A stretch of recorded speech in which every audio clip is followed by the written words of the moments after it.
On va se gêner, bonjour et bienvenue sur Europe 1. Jusqu'à 18h, nous allons passer ensemble 2 heures en compagnie de Philippe Alfonsi, Isabelle Motro, Gérard Miller, Raphaël Mesrahi, mais aussi, surtout et avant tout, évidemment, en compagnie de Jacques Martin qui nous a quittés. Ouais. Vous ne pouvez l'ignorer puisque toutes les radios et toutes les télévisions vous en parlent depuis ce matin. Il me semblait normal, évidemment, qu'on lui rende nous aussi hommage. Tout d'abord parce que c'était un de mes maîtres dans ce métier, que j'ai eu la chance de travailler avec lui, que je l'ai vu encore tout récemment cet été, il m'était resté fidèle et j'espère lui être resté fidèle. Et on a eu cette chance dans cette émission même, on va se gêner, d'avoir été les derniers à avoir travaillé avec lui puisqu'il a fait cette émission pendant quelques mois en 2001. En plus, c'était un tel souvenir pour moi et un tel honneur. J'avais cette chance d'avoir Jean-Yann et Jacques Martin en même temps dans cette émission en 2001 et ils se retrouvaient sur les antennes d'Europe 1. Et disons-le, un duo reconstitué sur Europe 1, Jean-Yann et Jacques Martin.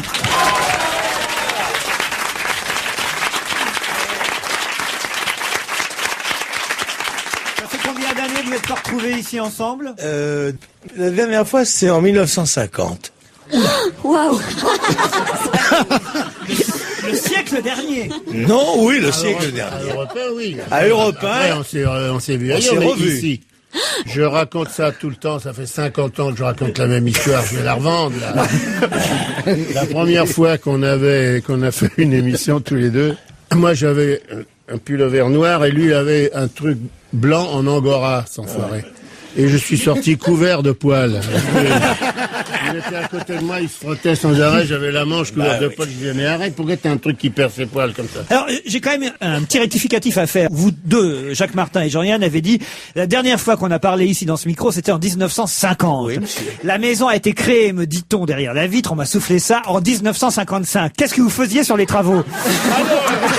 Alors les gens qui sont là sont tous très jeunes, musclés. Oui. Quand je suis arrivé ici, il n'y avait pas de maison. Ah. Et nous avons débuté en 50 au porte-voix. Les premières émissions se faisaient avec un porte-voix. Et on nous entendait, tu te tiens bien, jusqu'en haut de la rue François 1er. Approchez ici, Europe 1. Et ça a été en travaux pendant 10 ans. Oui, 15 ans. Ça s'appelait Gravat numéro 1. Et voilà, il nous faut encore rire, Jacques Martin et Jean-Yann, c'est ça qui est formidable. 6 ans plus tard, c'était en 2001 sur Europe 1, on entendra de nombreux autres extraits de leur duo reconstitué ici sur cette antenne et on aura les témoignages de ceux qui font partie de notre équipe et qui ont été les proches de Jacques aussi. Je pense évidemment à Daniel Evenou, mais je voudrais avoir aussi une pensée à toute la famille et pour toute la famille de Jacques Martin, ceux qui l'ont entouré jusqu'au dernier moment, ses enfants, et aussi particulièrement pour ceux qui, à l'hôtel dans lequel il séjournait à Biarritz ces derniers mois, se sont formidablement occupés de lui, parce qu'hélas, il faut dire aussi une chose, moi je voudrais dire ça aujourd'hui, c'est que c'est un métier très curieux que ce métier, et j'étais revenu assez choqué de Biarritz cet été, parce que on parle beaucoup de vous pendant de longues années, on parle beaucoup de vous quand vous disparaissez, effectivement aujourd'hui on va entendre parler de Jacques Martin énormément, mais hélas on a tendance un peu à vous oublier pendant des mois et des années, et c'est un peu facile d'en parler aujourd'hui quand on laisse tomber quelqu'un pendant si longtemps. Sa famille, ses proches ont été là jusqu'au bout. Les gens qui ont été près de lui à Biarritz s'en sont occupés formidablement. Je voudrais avoir une pensée pour eux, mais je peux pas dire que le métier a été aussi proche de lui que ça ces dernières années. Voilà, je voulais dire ça. Et j'ai Sophie Garel au téléphone. Bonjour Sophie. Bonjour.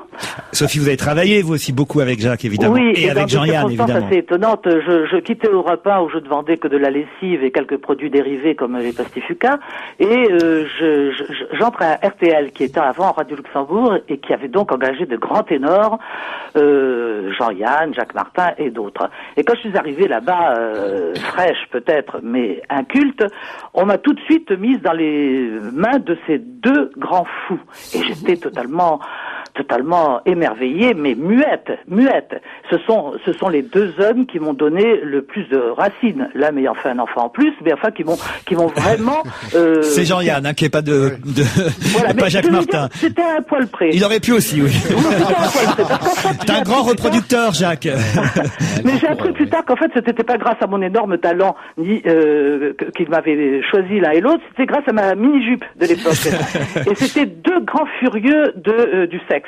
sexe et de la vie, parce que Jacques adorait manger, adorait chanter et adorait les femelles. Et évidemment, je suis tombé dans les bras de l'autre, les bras velus de l'autre, mais il est évident que à quelques heures près, j'aurais pu tomber dans les bras de Jacques Martin qui me faisait une cour assidue. Il pouvait pas avoir une femelle sans lui faire un numéro de claquette où il était... Je vous interromps, Sophie, ça veut dire que c'est le premier qui veut avec vous, alors? Maintenant, c'est-à-dire ce sont les derniers. Hein. mais vraiment, j'ai des souvenirs. J'ai fait une émission régulière avec lui sur RTL où j'étais béate d'admiration, et tout ce que je sais, le peu que je sais maintenant... Je suis très émue. Pourtant, je m'attendais à sa mort parce que je suis très proche de Daniel Evenou et de leurs enfants, et je savais à la minute près, vous savez, comme Daniel n'est pas radine dans le verbe, je savais exactement où il en était. Il a eu une fin de vie dramatique sur le plan physique, physiologique, mais aussi sur le plan humain, parce que je crois que vous l'avez dit tout à l'heure, il a été abandonné, mais non seulement par le métier, mais aussi dans sa vie privée. Il a eu vraiment des gens qui ne sont pas très bien comportés, je dirais, et c'est dramatique parce que cet abandon n'a plus qu'accroître sa douleur, parce qu'il a gardé sa tête assez longtemps, très très longtemps. Et moi, j'ai des souvenirs avec lui où j'étais tellement fière, mais tellement fière. On allait manger, il aimait les choses bien grasses, les choses qu'on peut plus se permettre maintenant, les cochons qui grillaient, il adorait ça. Et c'était un homme, à mon avis, qui avait trop de talent, il était trop polyvalent. C'était un homme d'esprit, mais c'était un homme qui savait chanter, danser, jouer la comédie, écrire, un humour sans fin. Et peut-être qu'il était un peu frustré de ne pas avoir fait la carrière qu'il aurait mérité, par exemple du cinéma, parce que en France on n'aime pas trop toutes les étiquettes, et nombreuses en tout cas, et lui il était capable de tout. Je perds vraiment une de mes racines. Sophie, on vous reprendra peut-être au téléphone tout à l'heure, mais on va évidemment écouter avant tout Jacques Martin, et j'aimerais, Raphaël Mézrahi qui est autour de cette table va adorer évidemment cet extrait, rendre aussi hommage à Jacques Martin, le fantaisiste, parce que c'était l'imitateur, l'humoriste, mais aussi un fantaisiste qui aimait les choses les plus simples et les chansons les plus bêtes parfois, et il en a écrit encore cet été. Cet été, je disais, je lui disais, mais Jacques Martin, c'est vous qui avez écrit, vous vous souvenez, la chanson pour Fernand Reynaud qu'on passe de temps en temps ici, va te faire cuire un œuf sur le plat, un œuf sur le plat, ou bien deux œufs si t'aimes mieux ça. Et toutes les chansons qu'on a chantées dans les années 80, comme évidemment Mademoiselle Angèle, La pêche au moule, il avait eu cette idée de les ressortir et puis de les populariser. Écoutons Mademoiselle Angèle.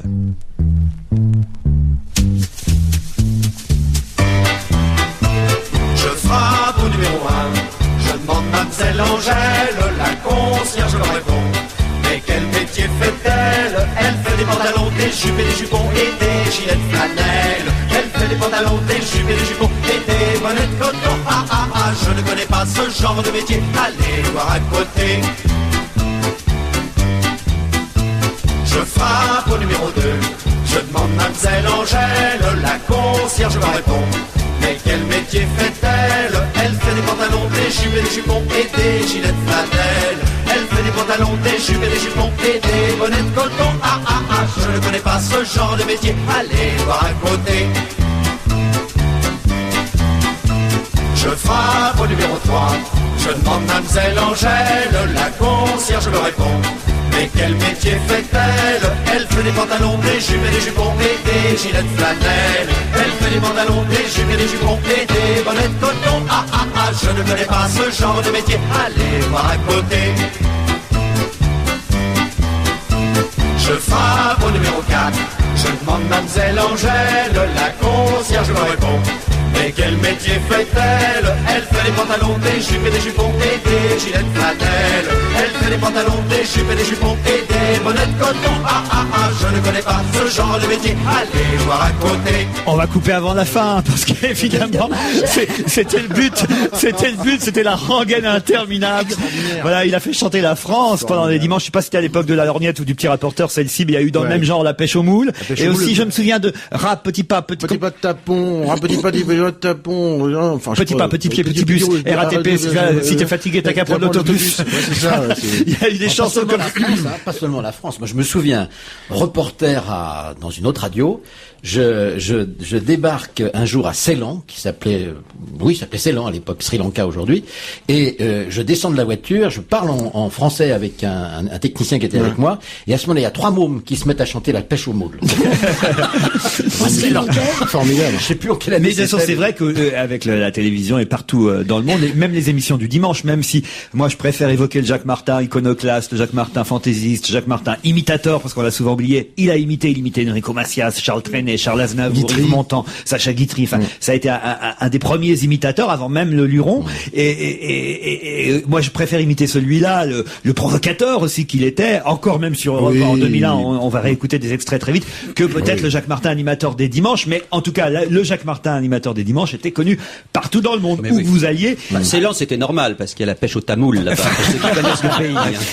Oh là là. Gérard, juste avant de reprendre Sophie au téléphone et de réécouter un extrait de Jacques Martin et Jean-Yann ici sur Europe, vous saviez évidemment que Jacques était très intéressé par la psychanalyse. Je crois même qu'il avait écrit une pièce de théâtre qui, hélas, je crois, ne sait pas jouer ou qu'il a très peu jouer parce qu'il a, c'est un de ses grands regrets, il n'a pas eu le succès escompté au théâtre, mais c'était un thème de prédilection pour lui, la psychanalyse. Moi, je l'avais rencontré avant de le rencontrer chez vous, lorsque je travaillais à Libération, et j'avais fait un portrait de lui-même dans Libération, et j'étais allé le voir à son théâtre, donc près de l'Étoile, et je l'ignorais à ce moment-là, il m'a quasiment parlé que de psychanalyse, parce que c'était sa passion.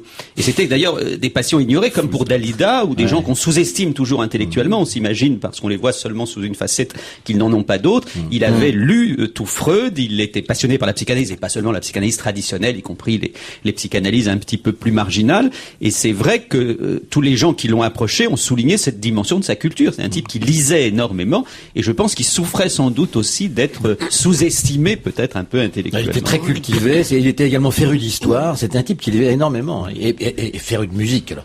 En musique classique, il était imbattable, Jacques, c'était incroyable, il connaissait. Il avait mis tout. en scène Offenbach, je crois. Oui, non, mais oui, en plus, oui. Moi, je me souviens de l'avoir rencontré. C'était son rêve de chanter, il aussi, aurait adoré être chanteur. J'avais été épatée, moi, par sa culture musicale, c'était incroyable. Un extrait de Jacques Martin chez nous en 2001, Jacques Martin adorait l'inspecteur Derrick. J'adore Derrick. Vous adorez Derrick? Pour moi, c'est le plus grand acteur de la Terre. Pourquoi? Parce que c'est long. Quand moi je regarde la télévision allongée, on n'entend pas un bruit, pas un coup de pétard. Il freine doucement. Ça, c'est des films qui font réfléchir. C'est vrai qu'il freine doucement, Derrick. Oui. On n'est pas emmerdé par une cascade. Vous avez remarqué, quand il monte, venez, dépêchons-nous, il monte, il met sa ceinture. Moi, j'adore Derrick. C'est vrai, on voit tout ce qu'il fait. Oui. Dans les films normaux, il monte, pof, le plan d'après, il est chez lui. Oui, non, là, il monte à 2 étages. Il monte, il sort les clés, il met le contact. Des fois, c'est froid, ça démarre pas tout de suite. Ça m'énerve. Il démarre, peinard. En plus, j'adore cette ville. Munich. Et je connais, je le vois passer. Et puis on a le temps de visiter. Tu comprends? Je dis, tiens, on est devant le magasin de presse. Vous voyez comme il était encore drôle, parce qu'il faut quand même savoir, quand il est venu ici chez nous en 2001, hélas, il avait déjà été victime d'une première attaque, qu'il marchait très difficilement. Voilà les raisons même pour lesquelles ça n'a pas pu continuer, parce qu'il avait du mal à monter ici jusqu'au studio, et qu'hélas, une fois il était, on peut le dire, tombé dans l'escalier, il avait décidé de ne plus revenir, mais comme intellectuellement, tout fonctionnait encore. D'abord, il avait, comme nous tous dans ce métier, quand on fait ce métier depuis des années, de nombreux tiroirs qui pouvaient ouvrir et dans lesquels il avait évidemment ses meilleures réflexions. Mais là, Derrick, c'était quelque chose de neuf. Ça montrait quel talent et quel génie d'improvisation il avait encore en 2001. C'était il y a seulement 6 ans ici sur cette antenne. Philippe Alfonsi, un mot sur lui encore, sur Jacques Martin, que vous avez peut-être été un des premiers à connaître d'ailleurs. Je l'ai connu à RTL, moi, évidemment. Justement, là, au moment où Sophie là, en parlait tout à l'heure, on mangeait pratiquement tous les jours en face, là, dans le restaurant qui s'appelait Sa Vie. On disait à RTL, on peut pas rater Sa Vie, c'est juste en face. Et ça, c'était un truc, je crois que c'est lui d'ailleurs qui l'a trouvé. Et j'ai assisté un jour à un numéro entre lui et Fernand Reynaud, invraisemblable, avec une dame qui demandait des autographes. Et alors elle demande des autographes à Fernand Reynaud. Et Jacques Martin lui dit non, mais c'est moi Fernand Reynaud. Enfin voyons, lui c'est Jacques Martin. Et ça a duré 10 minutes comme ça devant le bistrot. Bon, et il en faisait comme ça à longueur de journée. Comme ça, c'est ça qui est formidable. Et les dîners chez lui à Neuilly, mais on bouffait bien, c'était formidable et on se marrait comme des baleines jusqu'à 2h du matin. Il était vraiment, c'est un type que j'ai énormément aimé, beaucoup fréquenté à l'époque. On était très très copains. Il vivait avec une copine à moi qui était journaliste à RTL et vraiment on a passé des moments formidables. Et un des moments les plus étonnants que j'ai passé avec lui, c'était en mai 68, un soir où c'était un petit peu plus calme que les autres. On était dans une brasserie devant la gare Montparnasse et là on a écrit un article jusqu'à 2h du matin. François Gilles, lui et moi. Et c'est lui qui avait trouvé le titre, qui s'appelait « Vers une télévision de métier ». Et c'était pour Le Monde, ça n'a jamais été publié. Et c'était un truc absolument délirant et formidable, réflexion sur la télévision, ce qu'il fallait faire, comment il fallait bouleverser tout ça. Et il avait trouvé ce titre qu'il avait piqué à De Gaulle, hein, c'était Vers la de métier, bon bien évidemment. Je vous dis, il était féru d'histoire, mais il était surtout très drôle. Les jeunes, évidemment, se souviennent plus, je le disais, du Jacques Martin des dimanches, de Dimanche Martin, et de l'école des fans, évidemment. École des fans dans laquelle Vanessa Paradis, curieusement, a démarré. Mais chez nous, Jacques Martin, en 2001, avait accepté de rejouer l'école des fans avec Maureen Dor. Jacques, est-ce que je peux vous demander quelque chose? Oui. J'en ai rêvé pendant une grande partie de ma vie. Vous voudriez pas me dire... Oui, je vais vous montrer. Vous voudriez pas me dire, et ils sont où tes parents? Comme si j'étais à l'école des fans. Alors on peut le faire, peut-être. Oui, ensemble. Comme si j'étais à l'école des fans. Oui, on va le faire. Comment c'était la musique alors? C'était comment la musique? Ta ta ta, ta ta ta. Non, c'est ti ti ti. Alors je suis venue, imaginons, pour Chantal Goya. D'accord. Bon, alors on se le refait, alors allez-y, musique. Ti ti ti. Ah voilà, là c'est... Ti ti ti. Voilà. J'ai 4 ans, des petites soquettes. Comment tu t'appelles? Je m'appelle Maureen. Et là, c'est la même voix. Hein. Elle n'a pas changé. Elle a 4 ans. Elle est obligée de la rendre un peu plus grave. Qu'est-ce qu'il fait ton papa? Mon papa, il fait des dessins. Et ta maman? Et ma maman, elle fait des frites. Oh, c'est normal, elle est belge. Hein. Ah, ça nous fait revivre de bons moments. Vous rêviez de ça, Maureen Dor? Ah, d'aller à l'école des fans.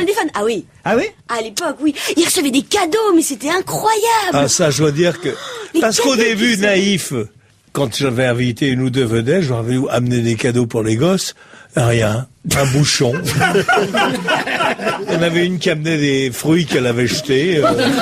Et j'ai dû me mêler des jouets. Facilement, j'en ai eu. Les chanteurs n'achetaient pas eux-mêmes les jouets? Oui, rien. Mais non, les jouets, c'est moi qui les ai achetés toutes les semaines. Ah oui. Toutes les semaines. Alors j'achetais les jouets qu'on aurait aimé avoir. Quoi. Laurent Scott, vous en aviez rêvé, vous aussi? Non, mais moi je me souviens que ça m'énervait que tout le monde gagne, quoi. S'il y en avait qui chantaient mieux quand même. Alors c'est un faux concours. Ouais, mais je voulais pas faire perdre des enfants, j'aurais été bête. Ceux qui chantaient comme des vaches, il fallait les punir. Mais d'accord avec Laurence. Mais oui, t'es venu à l'émission de Martin, tu chantes comme un content, qu'on ça dans les gueules.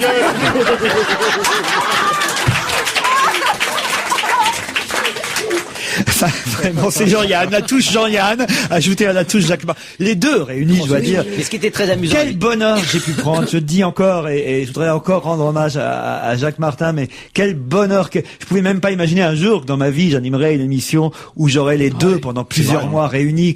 Peut-être ce sera, voilà, un des meilleurs souvenirs de ma carrière, si on peut dire ça ainsi, mais parce que les avoir en face de moi, tous les deux, j'aurais jamais imaginé ça de ma vie, et c'était, comme ils étaient drôles tous les deux réunis, c'était incroyable. Et alors, est-ce qu'ils étaient aussi drôles en dehors une fois les micros éteints? Oui, parce qu'avec Fernand Reynaud, il n'y a pas de micro chez ça. Jacques n'était pas toujours drôle, évidemment, tout le monde l'a dit, parfois difficile à travailler, mais avec un tel talent et une telle culture.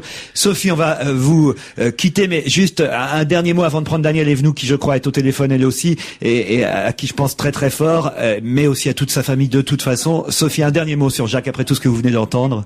Écoutez, dans la mesure où quand ils étaient là, l'un ou l'autre, je parle de Yann et Martin, mais surtout Martin, où il prenait la parole, il prenait le micro. C'est vrai que c'était pour moi une leçon de paresse infinie. Je me faisais les ongles. Et j'espère que maintenant, ces deux gaillards vont se retrouver là-haut et vont faire rire tout ce personnel qui n'est pas marrant. Daniel Evenou, bonjour Daniel. Oui, Laurent. Une pensée évidemment très forte pour vous, pour vos enfants, les enfants que vous avez eus en commun. Et... Oui, qui sont assommés, voilà. Voilà, j'imagine. Et qu'est-ce que vous voudriez dire sur l'antenne d'Europe Je vais vous dire que la dernière émission de télévision, Laurent, c'est avec vous qu'il a fait, Jacques. Vous vous souvenez? Ah oui, exactement, on a fait... À la mort de Jean, quand Jean est mort, et Jacques ne voulait pas venir, et vous m'avez dit, il faut le forcer, et il était très heureux. Ça a été, vous avez fait sa dernière émission de télévision. Et ce que je peux vous dire, c'est que Jacques, était dans la vie tellement... Georges, c'est votre mari actuel, Daniel. Oui, qui est jusqu'au bout, Daniel Evenou restera Daniel Evenou. Et qui, depuis 6h30 ce matin, est formidable, répond avec moi au téléphone, il comprend, il sait que ça a été une très très grande histoire d'amour, mais il sait que Jacques était invivable, mais quel grand bonhomme, on a tellement ri, on a été heureux, il a un regret, Jacques, je ne sais pas s'il pourra, là où il est, il voulait être Pavarotti, il voulait être un grand chanteur d'opéra, il voulait être Jane Kelly, ça, il a pas, mais il faut quand même qu'il sache qu'il a réussi quand même quelque chose d'exceptionnel, malgré son caractère. Je pensais pas que ça allait à ce point me faire ça. Vous le savez, Laurent, je m'en suis occupée jusqu'à décembre, pendant qu'il était encore dans la région parisienne. Et je sais que vous, pas beaucoup sont allés le voir, pas beaucoup. Il y a Laurent Baffy, Pierre Bonte, et vous. Et là, vous êtes allé le voir dernièrement, et vous l'aviez pas trouvé. Ah, si vous m'avez dit, tiens, il va un petit peu. Mais oui, je peux raconter aujourd'hui que je suis allé le voir au mois de juillet. Et je pensais sincèrement que c'était la dernière fois que je le voyais parce que je l'ai trouvé, ça m'avait énormément choqué. Je l'ai trouvé en très très mauvaise santé. Et je suis retourné à Biarritz au mois d'août. Et il était là, et je l'avais trouvé effectivement en meilleure santé, je le trouvais mieux, je trouvais le sourire aux lèvres, ce qui n'était pas le cas en juillet, et je lui avais dit, et voilà, mais ça ne voulait hélas rien dire sur son état de santé. Mais Laurent, je vais vous dire une chose, la dernière fois que nous étions ensemble en décembre dans la maison de retraite où il était, je vais vous faire sourire. Il me disait, chante-moi la poubelle. Et je peux vous dire que si un jour on se revoit, j'espère vite, Laurent, sa chanson préférée, c'est une de celles que vous préférez, c'est Il pleut sur mes lunettes, et croyez-moi aujourd'hui, mais il pleut vraiment sur mes lunettes. Alors, juste après la pub, on va justement entendre Jacques Martin chanter Il pleut sur mes lunettes.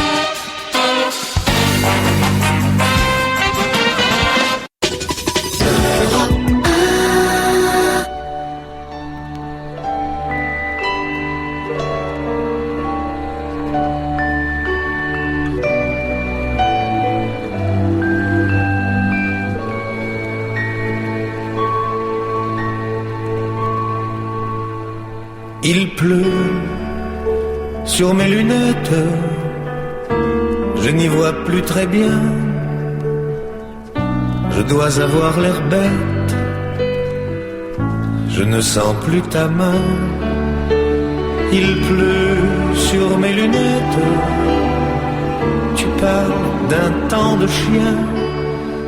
Il pleut sur mes lunettes, ou bien j'ai du chagrin.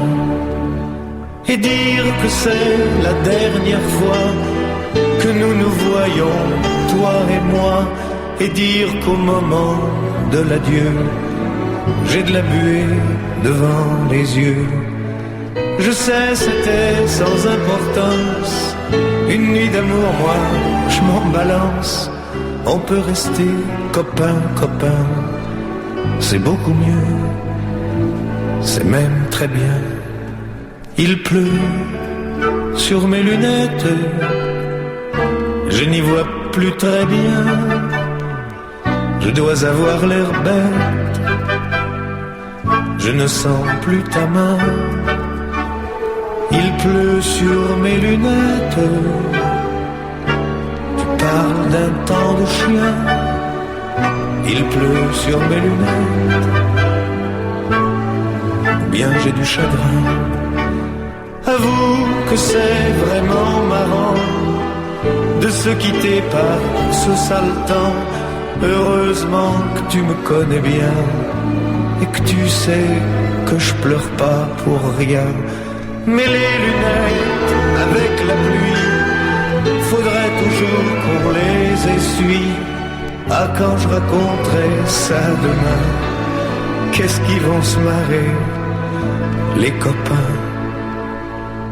Il pleut sur mes lunettes, je n'y vois plus très bien. Je dois avoir l'air bête. Reste jusqu'à demain. Je pleure sous mes lunettes. Pourquoi te le cacher? J'ai du chagrin, c'est bête. C'est rien. Je vais me moucher. Une des chansons de Jacques Martin que Daniel Evenou nous a souvent chanté ici même, parce que Jacques a écrit aussi de nombreuses chansons. Elle a évoqué, Daniel, Laurent Baffy. C'est vrai que Laurent Baffy a fait partie très épisodiquement, je dois dire, de ceux que Jacques Martin a fait démarrer dans Un Siphon Fonfon, l'émission que j'ai eu la chance de faire avec lui pendant 1 an et demi. Mais Laurent Baffy disait des horreurs, et Jacques venait me voir et me disait: tu entends ce qu'il dit, lui? Parce que c'était plus tout à fait le même Jacques Martin, évidemment, aussi provocateur qu'il était. Lui, il était assez choqué par ce que disait. Il a changé de registre. C'était à mourir de rire. Tout à l'heure, on aura aussi Virginie Lemoine, évidemment, qui a fait l'émission avec Jacques et moi pendant si longtemps sur France 2, et on a de tels souvenirs. Vous, Raphaël Mesrahi, qu'est-ce que vous garderiez comme souvenir de Jacques Martin? Moi, c'était 1 = 3 avec Laurence Kessner et Jean-Yann. Il avait tout testé à l'époque. Il avait testé, il faisait beaucoup d'imitations. Il faisait Napoléon. Donc il se déguisait en Napoléon avec Jean-Yann. Faisant la course. À bicyclette, absolument. Ouais, c'est ça. C'était des moments incroyables d'anthologie. Et c'était toute la folie, toute la provocation, toute la véritable innovation en matière de télévision à l'époque. Aujourd'hui, innovation qui existe plus. Aujourd'hui, c'est par de marchés qui ont pris le relais. Et à l'époque, ils s'en foutaient complètement. Il y avait une vraie liberté. Et Jean-Yann, pour moi, c'est le symbole de la liberté qu'on n'a plus trop retrouvé, enfin qu'on retrouve de moins en moins aujourd'hui. On l'écoute dans notre émission en 2001, un extrait qu'on a appelé les mandarines. Vous voyez encore des mandarines dans les magasins? Oui, j'en vois, non. oui. Non. Oui, tous les jours. Non, c'est des clémentines. Vous voyez plus de mandarines. Il y a aussi des mandarines, il y a des clémentines et des mandarines. Oui. Franchement, dans les Si tu magasins. demandes des clémentines, t'as des clémentines. Tu demandes des mandarines, t'as des mandarines. Bah alors, dites-moi où vous habitez, parce Il y a aussi une banane. Eh bien, Des dites-moi où pommes vous aussi, habitez. tu peux avoir. Oui, des poires. Oui. Et des Scooby-Doo, bien sûr. Non, vous rigolez, Non, vous mais rigolez. Maureen, vas-y, Je ne sais explique-toi. pas où vous habitez. Moi, j'ai vu des mais moi, cerises et des mandarines. fraises. Et même, j'ai vu Ah oui, mais des là, noix. t'es allé dans chez un marchand de fruits, alors. Oui. Ah, voilà. Non, ce n'est pas vrai. Moi, j'ai vu un poireau. Et c'était un poireau. Non, ce n'est pas vrai. On ne voit plus de mandarines. Je suis désolée, il n'y a plus que des clémentines. On ne voit plus de mandarines. Je m'en fous, vous foutez de ma gueule. Elles sentent tous la grosse urine. Elles ont traîné dans les cajots. Elle me faisait pleurer, cette chanson. C'est la meilleure de Laura Fabian. Jacques Martin en 2001 dans notre émission. Pierre Bénichou vient d'arriver dans ce studio. Pierre l'a évidemment connu avant nous aussi, Jacques Martin, parce que j'imagine parfois chez Castel, qui à l'époque était un des hauts lieux à la mode où se réunissaient tous ces artistes et humoristes, vous avez avec Kersozon et d'autres, j'imagine, beaucoup improvisé. Vous êtes beaucoup amusé, Pierre. Ah oui, c'était le... Comme vous l'avez dit ce matin, c'était un peu le patron, parce que c'était lui qui savait le mieux faire ça, donc qui nous a appris le peu qu'on sait faire aujourd'hui. Bon, mais il avait une faculté d'invention extraordinaire et de créer des personnages. Et d'inventer des personnages, et ça allait de la marchande de fleurs à l'officier allemand qui faisait très souvent ce qui n'était pas accueilli toujours avec beaucoup. Alors évidemment, comme on avait l'esprit de contradiction, dès que quelqu'un disait oh non, pas un officier allemand, on chantait Maréchal nous voilà. Et donc c'était à l'époque. Maintenant tout ça, la provocation. Mais on pourrait plus. Aujourd'hui on pourrait plus. Je peux juste vous interrompre, Pierre, parce que même ici, en 2001, on était évidemment déjà quelques années après l'affaire Dutroux et toutes ces affaires de pédophilie qui étaient sorties.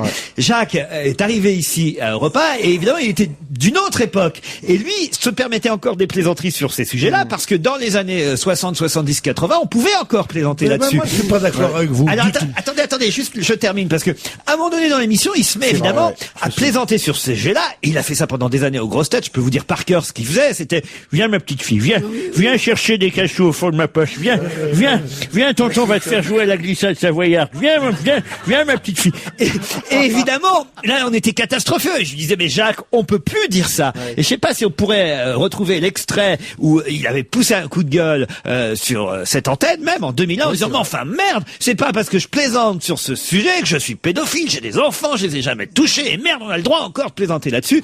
Et c'est vrai qu'on s'aperçoit que l'humour a beaucoup changé, qu'on ne peut plus faire et dire les mêmes choses. Je suis pas du tout d'accord avec Pierre. vous, mon cher Laurent.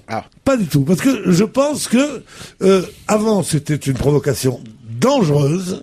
Tandis que maintenant, la provocation, ce n'est plus de la provocation que de plaisanter sur tous les sujets. Et on était beaucoup plus censurés d'abord par les pouvoirs publics, et aussi il y avait une autocensure beaucoup plus forte avant, et c'est pour ça que ces gens qui nous ont précédés dans ce genre de métier, comme Jean-Yann et Jacques Martin, qui sont les deux emblématiques. Bon, eh bien, ce qu'ils faisaient, c'était courageux. Nous, c'est plus courageux quand on dit des gros mots, quand on dit, maintenant, il y a plus une jeune fille qui ne dise pas à 17 ans et demi, interviewée à la télévision, j'en ai plein les couilles. Bon, tout le monde dit ça. Vous êtes d'accord, alors, vous étiez exactement en train de dire ce que je viens de dire, mais si. Du tout. Maintenant, on peut tout dire. Non, mais ça, c'est pas de l'humour. Non, on peut pas tout dire. Sur la forme, oui, on peut tout dire, mais sur le fond, non. Il y a un ou deux sujets sur lesquels on ne peut plus rigoler. C'est vrai que la pédophilie, avec ce qui est arrivé. La religion, on peut plus à cause de non, mais la pédophilie, on va pas regretter. On va pas faire un débat aujourd'hui. Non, on va pas faire un débat là-dessus. En tout cas, c'est un jour triste.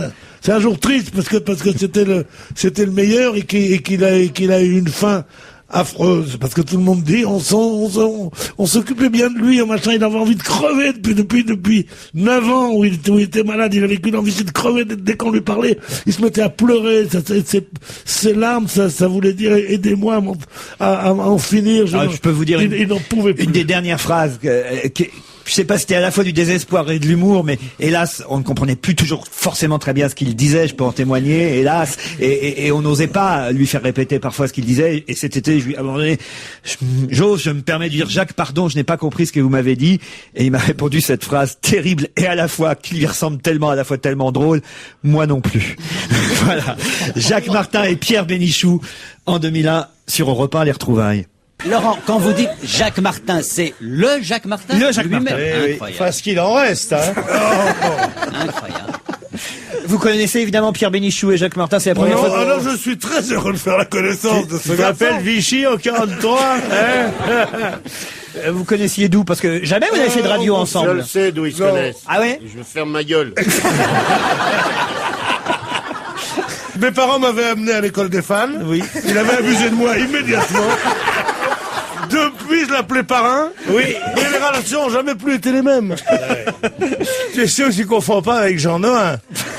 Jean Nohain aussi. Ah, bon. Et Jean Nochet et Saint-Granier.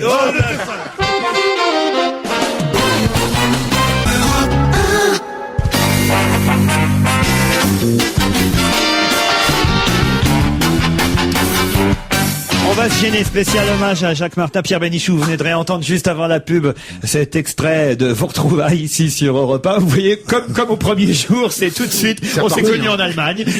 Mais c'est marrant, je ne savais pas du tout que vous alliez choisir ça, et vous ne saviez pas quand vous avez choisi ça. Avant que je vous raconte, c'est ça qu'on faisait beaucoup ça, oui. Alors évidemment, il y en avait qu'un qui était, bon, Jean-Yann. Il participait pas trop parce qu'il aimait pas faire les trucs à l'œil, lui. Il n'y a pas de raison, si je suis marrant, faut me payer. Et il y en avait, c'est-à-dire qu'il n'aimait pas trop les joutes dans les endroits publics ou même dans les dîners, tout ça. Il disait, ouais, là, faut que je range mes impôts et ça. Et il y avait celui qui nous a tous dépassés.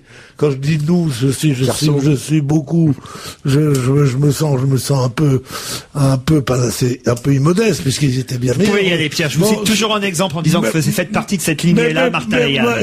Et le truc, ils ont tous dépassé.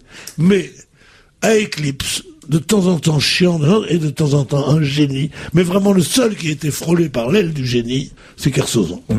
Kersozon est arrivé à faire des choses. C'est d'ailleurs Jacques Martin qui l'a amené évidemment. Oui, c'est Jacques Martin qui l'avait inventé. Parce que Kersozon était un navigateur. Un scoop. Kersozon était un navigateur. Il faisait du bateau avec Catel qui avait un bateau. Bon. Et un jour, Catel les a présentés tous les deux. Et je sais pas, il y a une sorte d'étincelle qui s'est fait comme ça, et Jacques Martin a fait un numéro, et il a dit, c'est formidable ce numéro, moi je peux faire qu'une chose, si vous voulez, je peux vous lire la liste des passagers. Et il a commencé avec en regardant sa main, à lire une liste de passagers imaginaires, dont les noms n'étaient pas inouïs, d'ailleurs, c'était pas des noms traficotés, des machins, des jeux de mots, mais il a récité 132 noms avec les enfants, Paul, Marie et Jacqueline. Mais Jacques Martin était capable de faire ça aussi, et Jean-Yann a inventé l'annuaire. C'était génial, Jacques Martin aimait chanter, adorait chanter, c'est un point commun qu'il a avec vous, Pierre. Mais Jacques Martin, il savait, lui. Donc, il avait moins de mérite. Et un des maîtres de Jacques Martin, peut-être son idole, c'était Charles Trenet. Jacques avait repris une de ses chansons. Vous permettez que je vous dise une chose de Charles Trenet? On est allé le dernier récital de Charles Trenet. Il y avait c'était au Théâtre des Champs-Élysées. Il y avait une salle en délire, debout, et 2 personnes assises.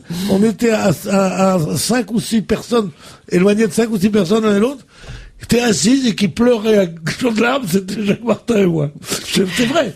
Tellement Trenet nous transportait. Il y avait Jean-Jacques Debout. Ah, Jean-Jacques Debout.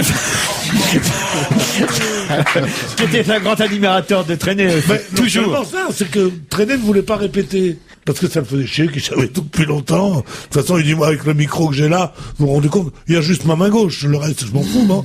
Et il faisait répéter, pas seulement Lumière, mais musique, Jean-Jacques Debout, à sa place. Et lui, il était là, il dit, qu'est-ce qu'il chante maintenant? Jacques Martin, chantant le piano de la plage de Charles Trenet, c'était son maître dans la chanson. Le vieux piano de la plage ne joue qu'enfin, quand fatigué.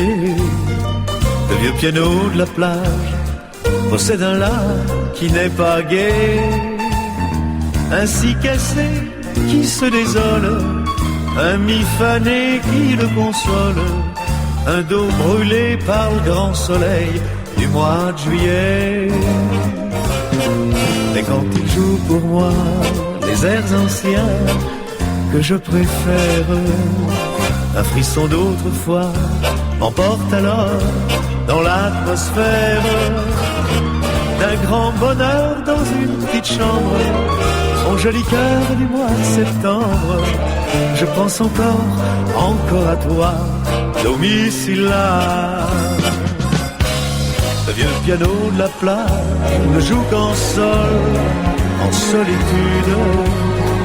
Le vieux piano de la plage a des clients dont l'habitude est de danser samedi, dimanche, les autres jours seuls sur les planches, devant la mer qui se souvient, il rêve sans fin.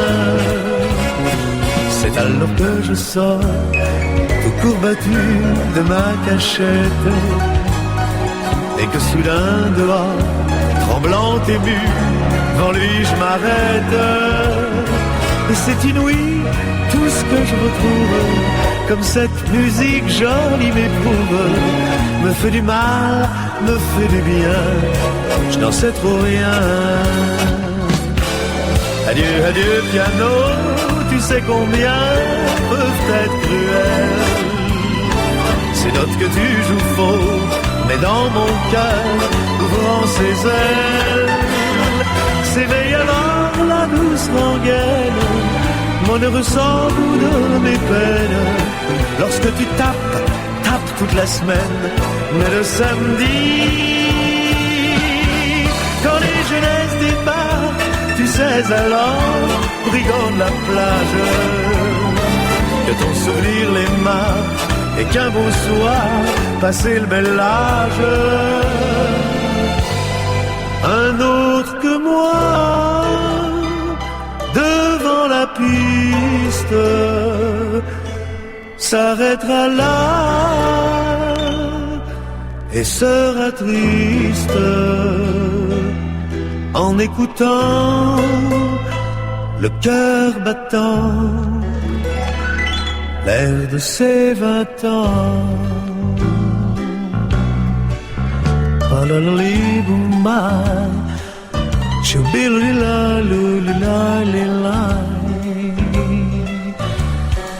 Arrête ton piano, hein. Personne ne l'écoute plus. L'année prochaine, on mettra une jukebox. C'est mieux.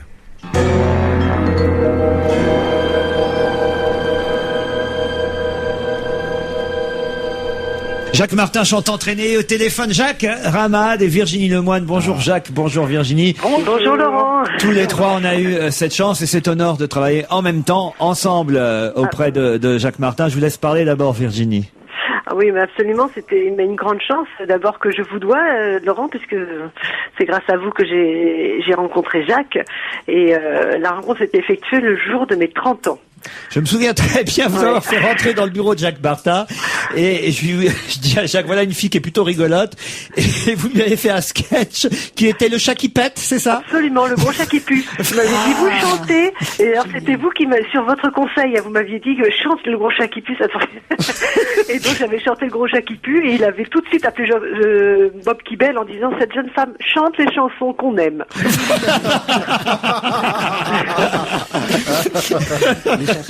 Et oui. Vous avez travaillé pendant plus longtemps encore que moi, puisque moi, au bout d'un an et demi, je suis parti, j'ai claqué la porte, mais vous avez travaillé longtemps avec Jacques Ramade aussi. Jacques, pareil, vous avez de nombreux souvenirs avec Jacques Martin, évidemment, qui vous a tout fait faire. Hein. Je me souviens, vous êtes même cassé le front au fond d'une baignoire, j'étais là ce jour-là, parce qu'il vous déguisait en toutes sortes de choses, faut bien dire. Allez-y, Jacques. C'était le commandant Cousteau. Voilà, je me souviens. Mais je me rappelle surtout, on tournait faut pas oublier le côté travail avec Martin. Oh là là. Très exigeant dans le boulot. Oh là. Je veux dire, il fallait amener des sketchs, des idées, des trucs. 3 chansons écrites, dont 2 qui on passait des après-midi terribles. Ah oui, c'était du boulot. Mais on tournait une séquence Le Boucher et le Facteur, tu sais, en fin d'émission. À la voix de Facteur, on disait des trucs d'actualité. Mais il arrivait souvent, Jacques, et Virginie pourra en témoigner aussi, que quand on préparait ces émissions ensemble, finalement, il n'y avait aucun sketch qu'on avait préparé qui lui plaisait. Alors il disait, bon, c'est pas grave, tu prépares des déguisements de Facteur, déguisements de coiffeur, puis on va improviser un sketch. Et on se retrouvait sur le plateau sans savoir absolument ce qu'on allait faire. C'est vrai ou pas, Virginie? Absolument, absolument. Les fameux sketchs du coiffeur. Voilà, absolument. Et on a entendu moteur et on ne savait absolument pas ce qu'on allait faire. Il a dit, je sais plus, c'est Jacques ou vous, Laurent, qui a dit, mais c'est quoi le sketch du coiffeur? Il a dit, j'en sais rien, on s'en fout, moteur. Il avait gardé un côté burlesque, hein, faut pas l'oublier. Totalement burlesque, il faut dire. Et alors, Le Boucher et le Facteur, tu sais, on tournait ça en fin de journée. Et alors, on buvait un petit coup de vin. Alors, il avait exigé, on avait un vin, c'était des vins, tu sais, de cru. Et alors, à la voix de Facteur, à la voix de Boucher, ce qui fait que on tournait ça à la fin de l'émission, vers minuit. Je rentrais à la maison complètement rond. On tournait ça alors, il adorait se déguiser, il adorait nous déguiser. Moi, un de ses plus grands plaisirs, ça a été, je me suis rarement, contrairement à ce que la légende pourrait laisser penser, rarement habillé en femme, 1 ou 2 fois dans ma vie. Et une des rares fois, c'était avec Jacques Martin. J'espère que personne ne retrouvera ces images où je suis en train de descendre en Barésie avec Jacques. On est tous les deux en Barésie. Mais c'est une catastrophe. J'avais honte de ce que je faisais. J'ai vu les images, on les a vues les images. Mais c'est et terrible. vous êtes très belle. Vous êtes très belle, merci. C'est le seul qui aura jamais été capable de me faire ça. Je pense que je recommencerai jamais dans ma vie, ça. Oui, et vous avez également déguisé en chat. Et vous avez été un de mes chats qui dansait quand je chantais le chat qui pue.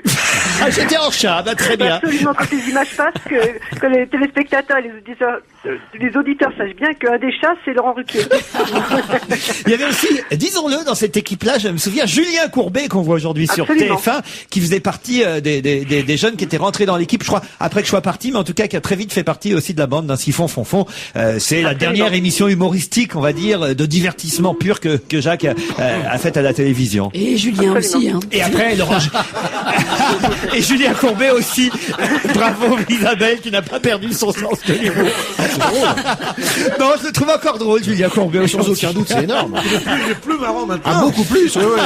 Il est beaucoup plus marrant maintenant. La guerre des voisins, il ne le sait pas, mais il est beaucoup plus marrant maintenant. Et Laurent Gérard aussi, qui est arrivé évidemment dans l'équipe de Jacques Martin, il faut le dire, après amené par Virginie, puisque moi j'étais déjà parti. J'avais déjà proposé Laurent Gérard et Pascal Brunner à Jacques, mais il faut savoir dans un premier temps, et Virginie peut en témoigner, que Jacques avait une hantise de faire venir un imitateur dans l'émission, parce que c'était son premier job imitateur. Ah oui, absolument, tout à fait. Et au début, moi je lui avais proposé Pascal Brunner, je lui ai proposé ensuite Gérard, mais non, il voulait pas, parce qu'il disait, mais non, il n'y a pas besoin, je fais Enrico Macias très bien. Et il faisait Enrico Macias. Non, je sais faire Charles Aznavour. Il faisait Charles Aznavour. Non, je peux faire Johnny Hallyday. Il faisait Johnny Hallyday. Et il y a des émissions, il faut le dire, qui passent régulièrement, puisque depuis des mois et des mois, je prends un malin plaisir quand j'ai un peu de temps le week-end à regarder ça sur Télémélodie. Il y a une chaîne du Cap qui s'appelle Télémélodie, où on revoit toutes les émissions, d'abord, que Jacques faisait en tant qu'animateur de variété le dimanche, Gentil Coquelicot, Taratata, Dimanche Martin évidemment, mais aussi ces grandes émissions en noir et blanc qu'il a pu faire avec Jacqueline Maillan, avec Francis Blanche, avec Maurice Biraud, avec Jean-Yann, Sophie Desmarais, c'est les grands enfants et les grands amis. Et les grands amis, il y a les deux, les grands enfants, les grands amis. Garçons, parce que je me souviens de l'émission. C'est à mourir de rire, hein. Il y avait une émission sur Jacqueline Maillan. Oui, on les voit en pop. Et on les voit en pop tous. D'abord, parce qu'ils sont jeunes. Et lui, ce qu'il est mignon, mais il était d'ailleurs, il avait présenté le spectacle de l'Olympia, comme la baronne de Rothschild. C'est qu'elle présentait. Genre, il n'avait pas de boulot. Et il avait fait ça. Et entre deux présentations, il faisait une imitation de chanteur. Et on le trouvait formidable. Il chantait trop bien pour être un imitateur, quoi. C'est un peu comme Thierry de Luron. Il avait une vraie voix d'opérette. C'est un môme de Lyon. Il a appris le machin. Il a travaillé à tout ce qu'il savait, tout ce qu'il faisait avec facilité, comme ça, au fond, était très, très travaillé. C'est l'ancienne école. Virginie et Jacques Ramat, Virginie Lemoine, un dernier mot avant le flash de 17h, ce que vous auriez envie de dire encore sur Jacques Martin. Une dernière phrase. Virginie d'abord. Bon, moi, je pense que c'était une personnalité absolument hors du commun. C'était un homme extrêmement cultivé. Je me souviens très bien que son livre de référence, c'était le journal d'Antonin Artaud. Et c'était vraiment, pour moi, c'était quelqu'un hors du commun, quoi, absolument inclassable, vraiment une intelligence extraordinaire, d'une culture extraordinaire, et d'une folie irrésistible. Mais tu sais, s'il avait fait son numéro, parce que Pierre parlait quand il avait présenté l'Olympia, il avait commencé à faire un numéro de musical, Jacques Martin. C'est un grand artiste de musical, un grand fantaisiste. Il aurait pu faire le Maurice Chevalier français. Il a fait un seul film en tant que réalisateur et comédien qui s'appelait Na, avec Daniel Evenou d'ailleurs, qui hélas n'a pas été un succès, mais c'est le seul film qu'il ait tourné comme réalisateur. Ça s'appelait Na. On parlera encore de Jacques Martin après Flash de 17h. Merci à tous les deux, Virginie et Jacques. Merci Laurent. Merci, au revoir. Au revoir.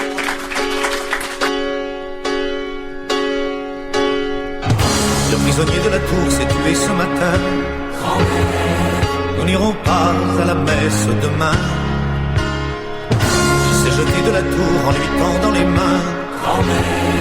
Il m'a semblé qu'elle avait le chagrin. Si le roi savait ça, Isabelle, si le roi savait ça. À la robe de dentelle, vous n'auriez plus jamais droit. Isabelle, si le roi savait ça.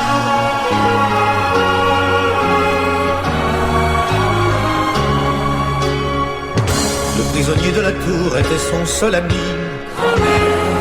Nous n'irons pas à la messe aujourd'hui. Il était son seul amour, la raison de sa vie. Et sa jeunesse est éteinte avec lui. Le prisonnier de la tour chaque soir l'attendait. Nous n'irons plus à la messe jamais.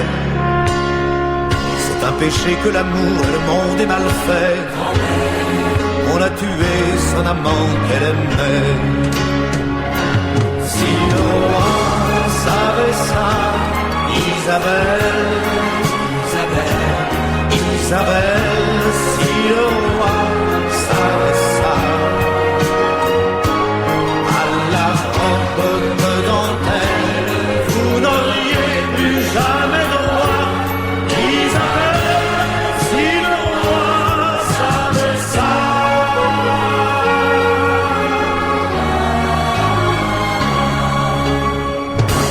chansonnier de la tour n'aura pas de linceul. Rien qu'un trou noir où s'engouffrent les feuilles. Mais elle ira chaque jour pleurer sous les tilleuls. Même pas le roi n'empêchera son deuil. Si le roi savait ça, Isabelle, si le roi savait ça, à la robe de dentelle, vous n'auriez plus jamais droit. Isabelle, si le roi savait ça.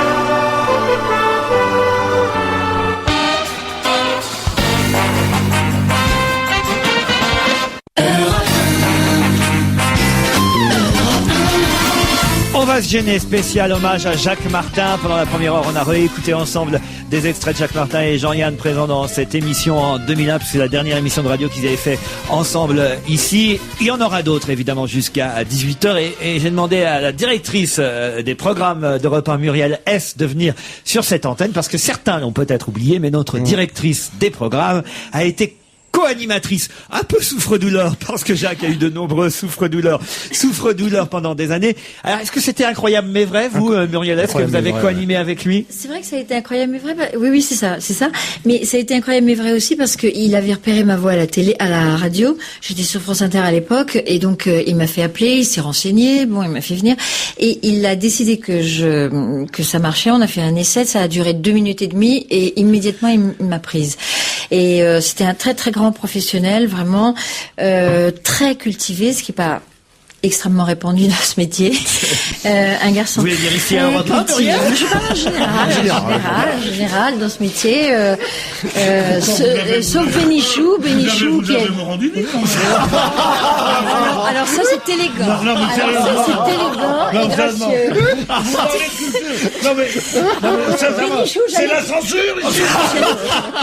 J'allais dire justement que rares étaient les gens qui avaient votre culture également. Vous mettez pas mal avec la directrice des programmes.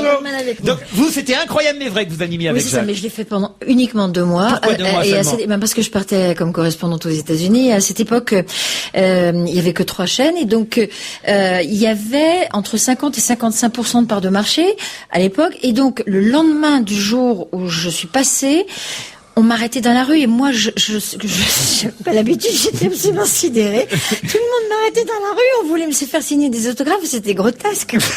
Parce que j'étais passée dans une émission. C'était incroyable, mais vrai. Voilà, exactement. Et ça s'est arrêté quand, les autographes? Mais vrai. Muriel, on peut avoir cette chance et cet honneur à Europe 1 d'avoir réuni une dernière fois en 2001 Jacques Martin et Jean-Yann. Écoutons un extrait où ils nous disent que les Français sont les meilleurs. Ça va mal entre la France et l'Allemagne, hein, très mal. Ouais. Bah oui. Mais ça n'a jamais bien été. Même entre la France et Français Strasbourg. est beau, noble, il a des poumons. Nos femmes sont belles et les Allemands sont rabougrés. Ils boivent de la bière, tout ça, vous voyez. C'est l'Europe, Jacques Martin, quand même. Non. Alphonse, y réagissez. Vous qui êtes pro-européen, j'en suis sûr. Oh ouais, mais enfin bon, c'est vrai que les Allemands, quand même. C'est vrai que les Allemands, ils sont souvent. Ouais, c'est vrai. Là. Qu'est-ce que c'est que ces horreurs qu'on entend autour de Ils sont souvent passés par ici, quoi. C'est vrai. Bon, j'adore Paris. C'est terrible, ça. Oui, c'est marrant que vous dites, ils sont souvent passés par ici. Ouais. C'est une célèbre chanson, ça. Il court, le fureur. Il repassera par là. Il est passé par ici. Il repassera par là. Il court, le fureur. Du bois joli. Finalement, on a peu d'amis parce qu'on est une race supérieure. Ouais. Regardez. L'anglais, c'est le roast beef. Oui. L'espagnol, c'est l'espingouin. L'italien, c'est le rital. Non, on parle des macaronis. Oui, les macaronis. Pire, oui. Les Suisses, des cons. Et parlons pas des Belges. Non, alors, Galut n'est pas là. Les Italiens, les Allemands, tout ce que vous voulez, Jacques, mais les Suisses, non, ils nous écoutent, les Suisses. Bah oui, mais ils le savent bien.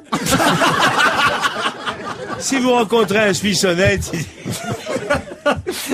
j'adore la Suisse d'abord parce que j'y ai de l'argent.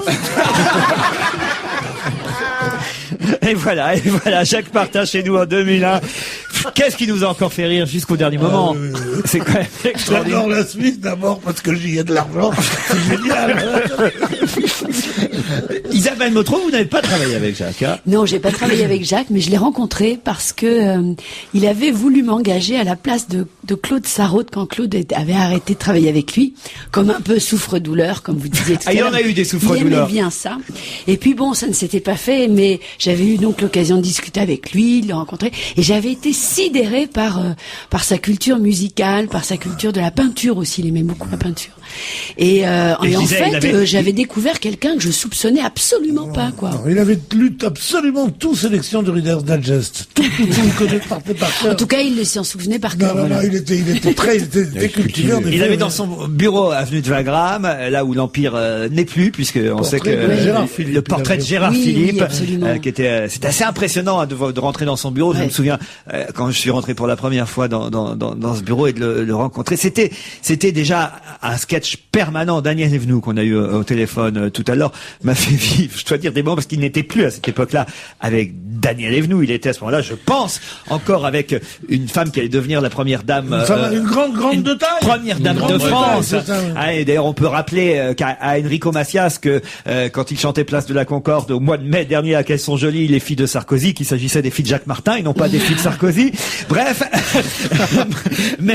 mais en tout cas, à l'époque, c'était un sketch permanent parce que Daniel Evenou venait quand même à l'Empire. Elle n'était plus l'épouse de Jacques, mais ils avaient des enfants communs. Et alors, d'un seul coup, la porte du bureau s'ouvrait. Daniel se mettait à crier. Jacques à lui crier dessus. Elle ressortait, elle revenait. La porte claquait à nouveau. C'était du théâtre de boulevard permanent.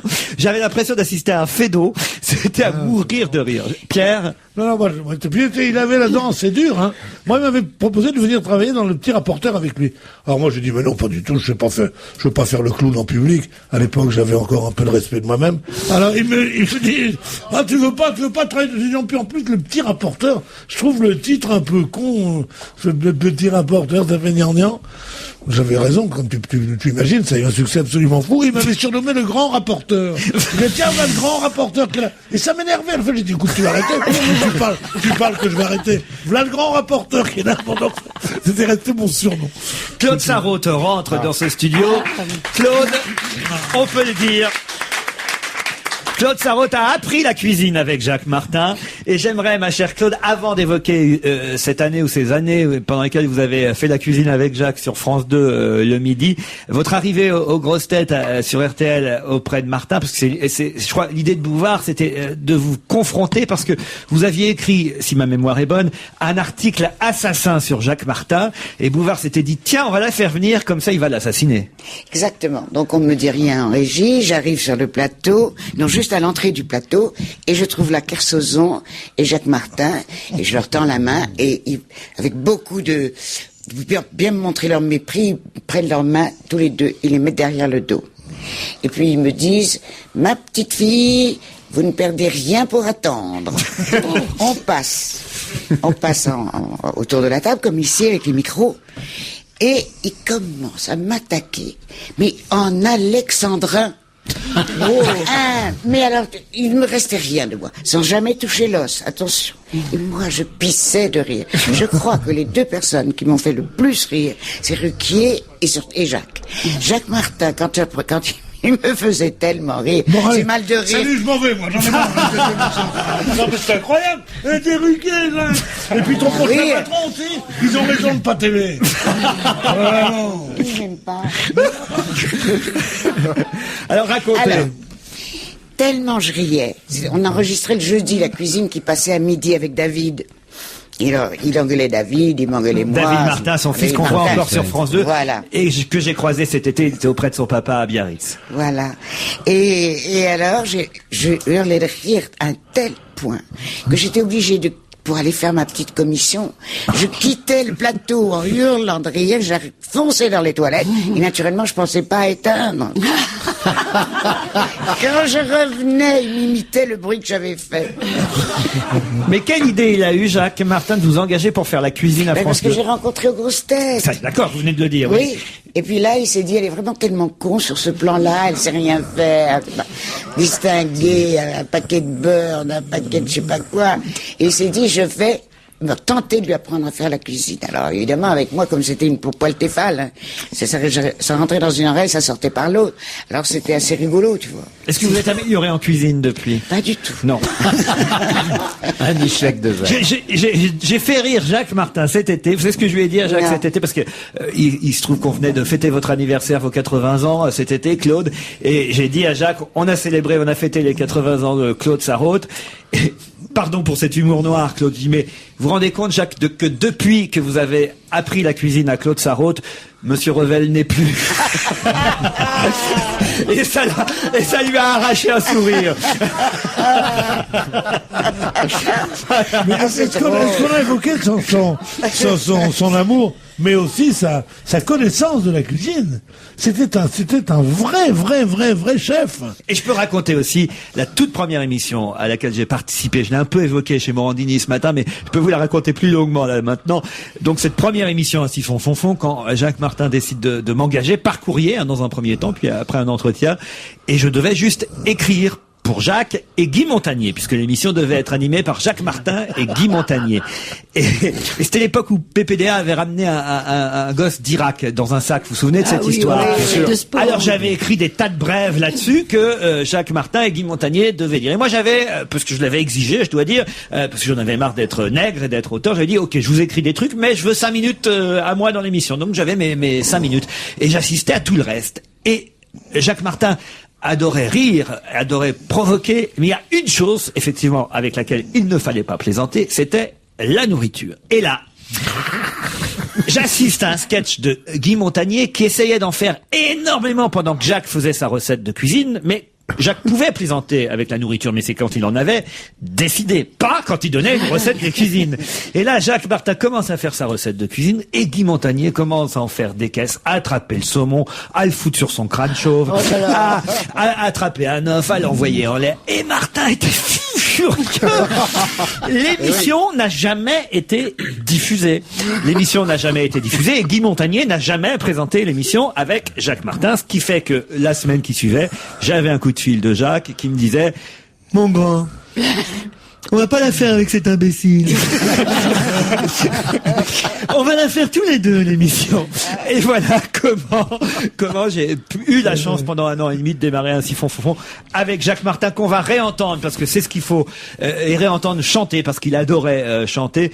Et j'ai choisi cette chanson optimiste, un jour triste pour ses amis et sa famille, une chanson de Maurice Chevalier qui l'imitait très très bien aussi, parce qu'il imitait bien Maurice Chevalier. Dans la vie, faut pas s'en faire. Dans la vie, faut pas s'en faire. Moi, je ne m'en fais pas. Nos petites misères seront passagères, tout ça s'arrangera. Je n'ai pas un caractère à me faire du tracas. Croyez-moi, sur terre, faut jamais s'en faire, tout ça s'arrangera. Dans la vie, faut pas s'en faire. Moi, je ne m'en fais pas. Nos petites misères seront passagères, tout ça s'arrangera. Je n'ai pas un caractère à me faire du tracas. Croyez-moi, sur terre, faut jamais s'en faire, tout ça s'arrangera. Dans la vie, faut pas s'en faire. Moi, je ne m'en fais pas. Nos petites misères seront passagères, tout ça s'arrangera. Moi, je n'ai pas un caractère. Croyez-moi, sur terre, faut jamais s'en faire, tout ça s'arrangera. Je ne m'en fais pas, je ne m'en fais pas, je ne m'en fais pas, je ne m'en fais pas. Je m'en fais pas.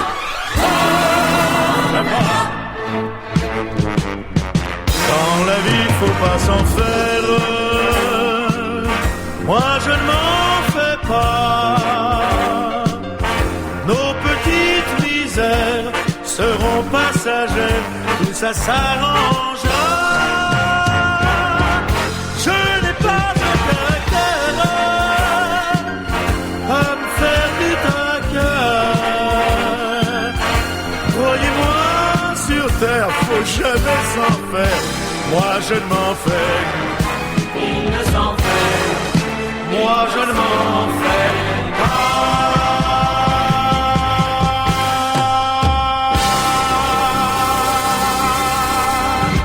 Dans la vie, faut pas s'en faire.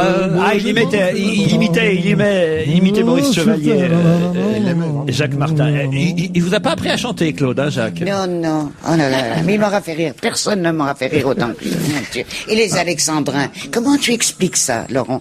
Comment est-ce qu'il arrivait à parler de n'importe quoi? Il te donnait une recette de cuisine en alexandrin. Comme Kersozon, ils avaient ce point commun de pouvoir se lancer tous les deux. Ainsi que Jean-Yann, d'ailleurs. Jean-Yann, oui. Voilà.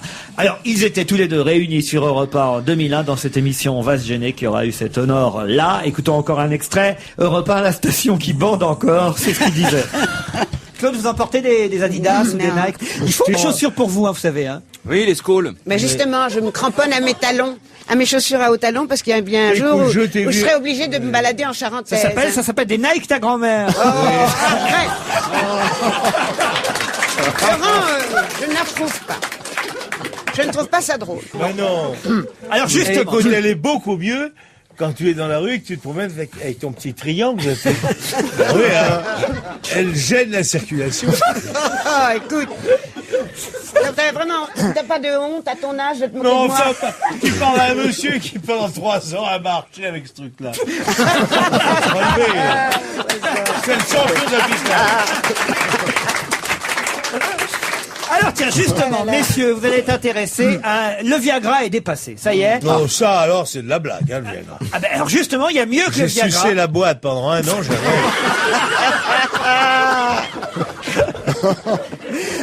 Alors, il y a mieux que le Viagra, c'est le Parisien qui nous l'annonce ce matin, ça s'appelle l'Urpima. Ah oui. Oula, oui. Ça se présente. Est-ce que tu as essayé le Bandex? Hein? Non. L'enculine solubilisée. Moi, j'ai des tas de produits. La quoi? L'enculine stérilisée.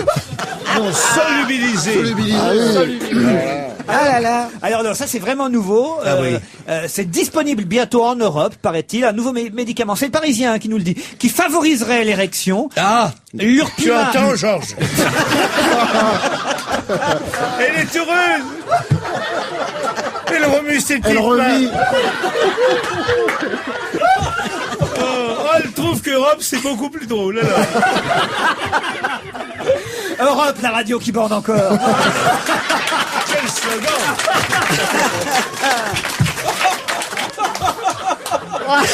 C'est un super slogan. Europe 1, la station qui borde encore.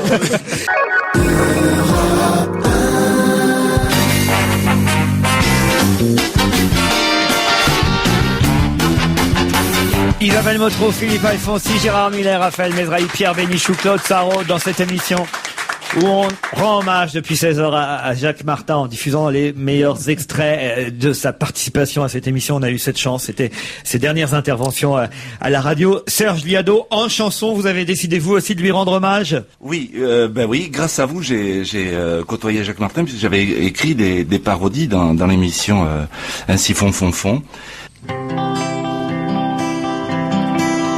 Dans un coin de paradis, ça doit être un peu comme par ici. Il y a quelque chose qui nous dit qu'il y a une église, une boulangerie, un théâtre où l'on rit, une foule d'anges qui applaudit, et Saint-Pierre qui te dit: qu'est-ce que tu vas chanter aujourd'hui? Bravo! Bravo Serge, c'est très joli, très émouvant. Merci à vous. Très très joli et très émouvant. Merci Serge Liado. Hommage à Jacques Martin. Jacques Martin, effectivement, improvisateur. Jacques Martin, humoriste. Jacques Martin, fantaisiste. Jacques Martin, comédien aussi. Je ne sais plus si avec Daniel Evenou, mais je sais qu'il avait joué aussi au théâtre un classique du boulevard qui s'appelait J'y suis, j'y reste. Ça vous dit quelque chose? Pierre, je dis tout ça de mémoire hein, parce que je me souviens plus. Je me souviens plus, parce que comme j'ai l'esprit d'escalier, je me souviens d'un truc formidable quand vous disiez qu'il plaisantait avec tout, sauf avec la cuisine. Un jour, quelqu'un lui a dit: mais vous ne respectez donc rien? Il a dit: si. Les pissenlits au lard. Jacques Martin sur Europe 1, on va écouter encore un extrait de cette émission. Un extrait d'Aïda ? Oui. Ouais. C'est bon. Oh, c'est bon. C'est le trompette à Aïda, ça.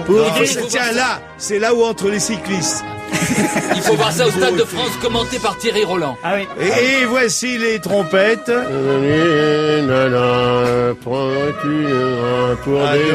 Pour des mirabelles. Il y a aussi la version porno, hein. Ah oui. Tiens, recule.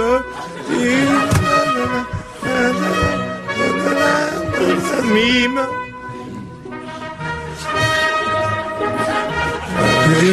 Remets-moi un coup.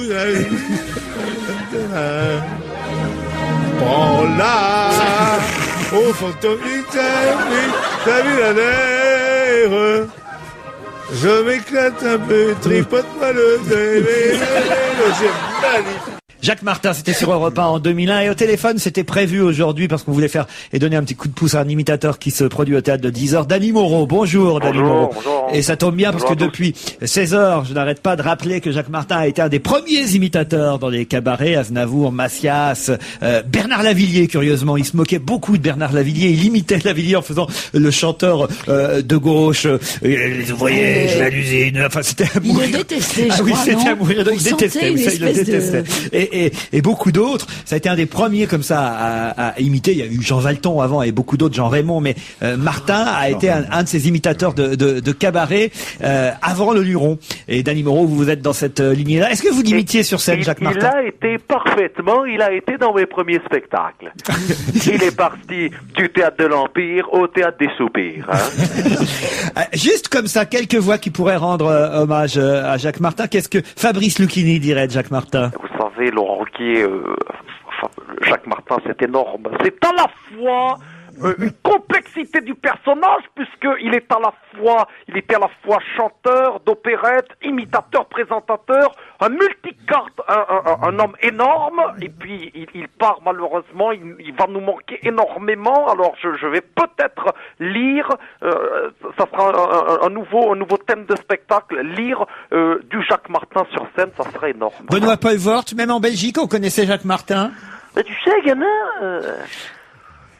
Jacques Martin était mondialement connu, hein, ça c'est sûr, hein, il était mondialement connu, et même en Belgique, je voulais faire une adaptation de l'école des fans, parfaitement, ça s'appellerait l'école des Flamands, et on ne chanterait qu'en wallon. Monsieur Bertrand Delanoë, maire de Paris, voulait rendre hommage à Jacques Martin. Je pense que tous les Parisiens et toutes les Parisiennes viendront sans doute rendre hommage à cet immense comédien, cet immense animateur qui était Jacques Martin. Il va énormément nous manquer. Jean-Claude Gaudin, maire de Marseille, a connu Jacques Martin? Parfaitement, monsieur. Je venais régulièrement aux enregistrements de l'émission au théâtre qui empire, et je l'ai connu tout petit, car vous savez que moi, je donne en âge, je donne. Nicolas Sarkozy, vous avez des enfants en commun, en quelque sorte. Bonjour, c'est vrai, je crois que c'est clair. Sur la fin, il m'appelait Monsieur Sicilio. Et je pense que, vous savez, je suis ému. C'est vrai que je suis ému, et je compte pour son enterrement lui lire une lettre de Bill Moquet. C'est le cousin de Guy Moquet, c'est Bill Moquet. Julien Courbet, on l'a dit dans cette émission, Julien Courbet a fait partie de l'équipe de Jacques Martin dans Un Siphon Fonfon. J'ai eu la chance de l'y croiser. Oui, bonjour à tous, ici le juge Courbet de l'émission Ôte-moi d'un doute sur TF1. Je ferai une spéciale Jacques Martin dans la spéciale arnaque, ceux qui ont essayé d'arnaquer Jacques Martin, car j'ai des dossiers parfaitement. Et ôtez-moi d'un doute, j'ai été imitateur chez Jacques Martin. Allez bébé, allez. Et tout le monde le sait, s'en est rendu compte. Je voudrais aussi peut-être demander à Gad Elmaleh, qui est un des humoristes numéro 1 du moment, si Jacques Martin l'a inspiré. Gad? Bonsoir. J'adore les spectacles, j'adore les populaires. S'il était bien, Jacques Martin, c'est qu'à la fois il faisait des théâtres, des populaires, il était très intelligent et tout le monde il adorait. Mais maintenant il est parti très très loin, c'est dire. François Bayrou, monsieur Bayrou, bonjour. Bonjour. Vous avez été un proche de Jacques Martin? Tout à fait. Jacques venait régulièrement me voir dans les Pyrénées. Et c'est vrai que, coup sur coup, je suis choqué car deux disparitions. Jacques Martin et il y a quelque temps l'ours Franska qui m'a énormément peiné lorsqu'elle a traversé l'autoroute, s'est fait écraser car c'est normal, elle n'a pas regardé ni à droite ni à gauche. Jean-Michel Apathy, on peut parler à un journaliste de RTL parce qu'on sait que Philippe Bouvard, même si Jacques Martin et Philippe Bouvard étaient fâchés depuis de longues années, j'imagine que vous avez croisé Jacques Martin là-bas à RTL, Jean-Michel Apathy. Tout à fait. J'avais croisé Jacques Martin lorsque je parlais du cas Jacques Chirac, qui était un homme de 74 ans en retraite préventive. Nicolas Hulot, Jacques Martin était écologiste, s'intéressait à l'environnement. Effectivement, il était très intéressé par tout ce qui touchait à la nature. On avait ensemble fait une liste comme ça des espèces en voie de disparition. Après les éléphants du PS, les cafards du FN, les mouches à merde écolo, nous nous étions arrêtés sur une nouvelle espèce en voie de disparition, les fourmis rouges du PC. Et puisque Vincent Delerme est un chanteur qui aime mettre des noms dans ses chansons, j'imagine que Vincent Delerme pourrait faire une chanson dans laquelle peut-être tous les gens que Jacques Martin a fait découvrir, je pense à Stéphane Collaro, je pense à Pierre Desproges, à Daniel Prévost et tous les autres qu'il a popularisés, peut-être qu'on pourrait avec Delerme citer tous ces noms-là. Oui, je ne sais pas, peut-être bonjour. Dans ma cuisine, c'est vraiment bien. Magasinière est une Jacques Martin. Et j'aurais préféré, sauf du Guilux, que ce soit peut-être une Electrolux. Voilà, c'est de l'impro.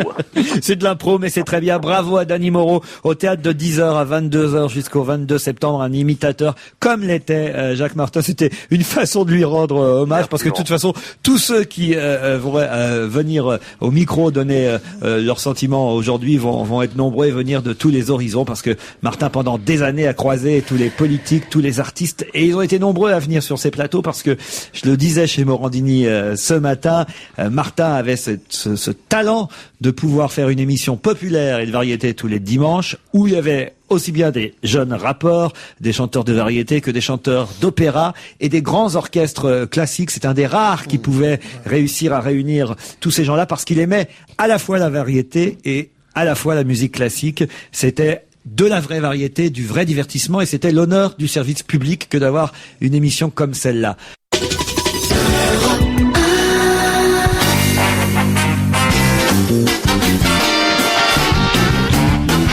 Claude Sarraute, Pierre Bénichou, Raphaël Mesrahi, Philippe Alfonsi, Gérard Miller, Isabelle Motro, nous rendons hommage à Jacques Martin depuis 16h. Nous réécouterons d'ici à 18h un extrait des émissions auxquelles il a participé ici sur Europe 1 avec nous, avec cette équipe, puisqu'on a eu cette chance de le croiser ici pendant quelques mois, en même temps que Jean-Yann. En plus, c'était vraiment un duo formidable. Et là, ils ne sont plus là ni l'un ni l'autre. C'était peut-être les maîtres de l'improvisation. Oui. Je crois que si vraiment il y a quelque chose à retenir, c'est avant tout ça, c'est les maîtres de l'improvisation, parce que sur n'importe quel sujet, il pouvait partir pendant 5 ou 10 minutes et nous faire mourir de rire. Philippe Alfonsi, vous, Jacques Martin, vous l'aviez croisé à l'époque d'RTL. Il y a un autre personnage que Martin croisait régulièrement là-bas à RTL et dont il se moquait énormément, c'est Léon Zitrone.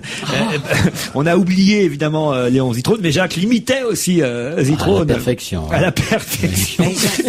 Jacques a fait les grosses têtes avec Zitrone pendant longtemps. Hein. Et Martin, évidemment, se moquait énormément de Léon Zitrone. Il faut dire que à la télévision, Martin a connu et croisé les plus grands et pendant de nombreuses années. Il a démarré dans les années 60 en fait, Martin, à la télévision. C'est quand même, après tout, quand même plus de 30 ans de carrière télévisuelle. C'est déjà énorme. Il avait rencontré Guy Lux aussi, j'imagine. Il n'imitait pas Guy Lux. Ah non, il n'imitait pas Guy Lux. Je pense qu'à un moment donné, Jacques Martin était quand même en concurrence. Parce que, hélas, il a commencé à la télévision où il n'y avait pas ces règles de l'audience et de l'audimat. Il a eu cette chance pendant de nombreuses années. Et hélas, dans les années 90, d'un seul coup, est arrivée cette pression de l'audimat qu'on avait le lendemain. Et moi, je l'ai connu à cette époque. Et évidemment, ça changeait tout. Et la concurrence, alors que c'était peut-être dans les années où il a fait de la télévision, évidemment, tous des copains et tous des potes, c'était devenu après, évidemment, des concurrents et quasiment des ennemis, les animateurs à la télévision. Parce que c'était à qui allait pouvoir remplacer l'autre, faut le dire, parce que c'est aussi alors difficile. Que ça a vachement changé. Non, c'est encore comme ça.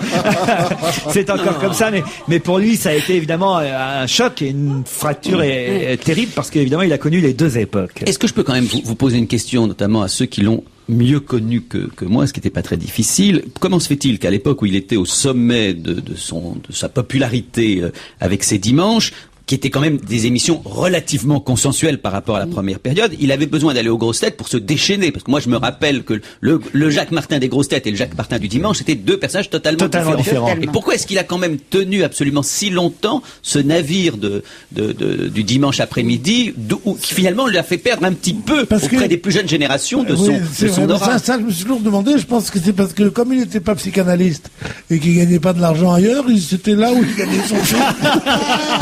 D'accord, c'est possible. Ouais. Parce qu'il aimait les deux. Parce qu'il aimait les deux. Il aimait les deux. Et d'ailleurs, on raconte un truc. Je ne sais pas si c'est de la légende ou si c'est vrai. Moi, je ne l'ai pas vu à l'antenne, mais on disait, on se dit de l'improvisation, il laissait improviser les gosses aussi. Et un jour, il a un gosse qui arrive, qui est là. Alors, il lui dit, alors ta maman, elle te fait de bons petits plats, n'est-ce pas? Alors, il dit non, jamais. Je mange à la cantine. Il dit, oui, mais le mercredi, qu'est-ce qu'elle te fait? Oh, le mercredi, elle n'a pas le temps. Elle me fait un sandwich. Je dis pourquoi? Je dis parce qu'elle fait la sieste. Ah bon? Oui, elle fait la sieste avec un monsieur. Caméra sur le couple, et en fait, il y a 3 personnes là. Alors il dit, mais avec un monsieur, avec ton papa. Non, pas avec mon papa. Avec l'autre. Et alors, caméra, il dit, mais qui c'est l'autre? C'est le frère de mon papa.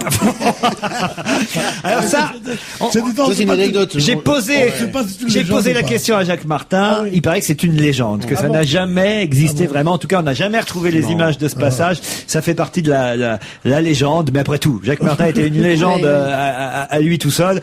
Et on va réécouter un extrait de Jacques Martin dans On va se gêner en 2001 sur Europe 1. J'ai été voir samedi soir, je voulais juste dire, dans un endroit magnifique qui s'appelle le Cabaret Sauvage, une pièce très belle qui s'appelle Jacobi et Leidenthal. Oh là, je vais y aller alors. Déjà un nom comme ça m'excite. Mais écoutez, moi je voulais juste dire, je suis désolée, je fais du parisianisme, mais peut-être viendront-ils en province. Le Cabaret Sauvage, j'ai dit un endroit magnifique. C'est quoi? C'est un mec avec des os dans le nez qui font du tam-tam. Oh,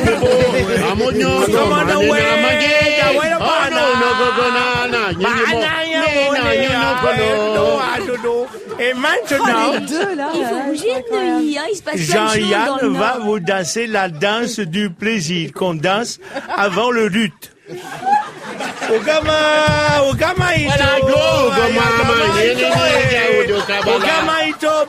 tu veux présentement me mettre une corne de rhinocéros sur la tête.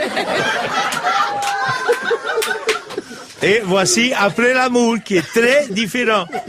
C'est à 3 temps, vous avez remarqué. Enfin 2, parce que l'autre, je l'ai écrasé. Alors,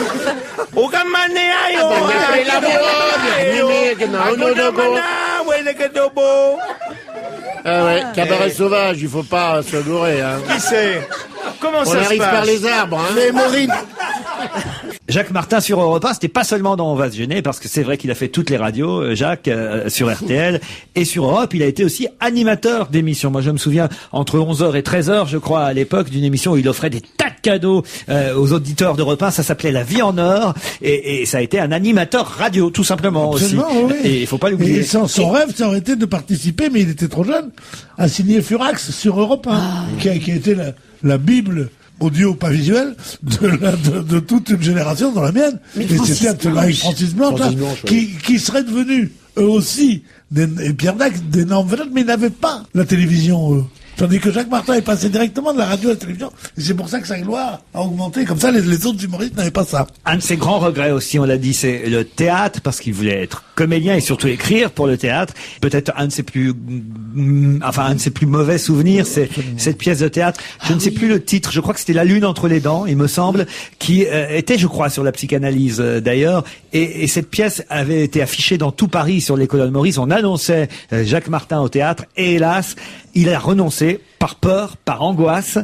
Il n'est jamais monté sur scène et cette pièce ne s'est pas jouée alors que sur les colonnes Maurice dans tout Paris, pendant plusieurs semaines, elle était affichée, annoncée, et il y a renoncé au dernier moment et il ne sera jamais remonté sur scène pour jouer au théâtre. C'est un de ses grands regrets.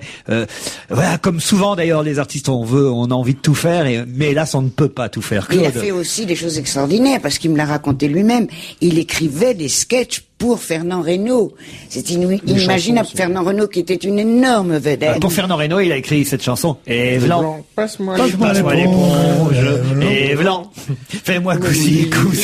Et Vlan, passe-moi l'éponge. Bon, ce sont pas des œuvres, évidemment, impérissables. Mais c'est des points communs avec Pierre Dac, avec Francis Blanche, etc.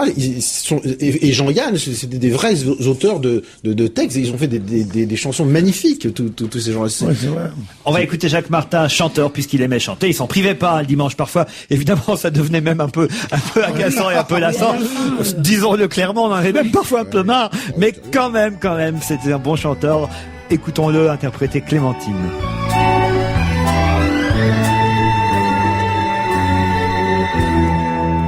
Sous un léger corsage qui fait des plis,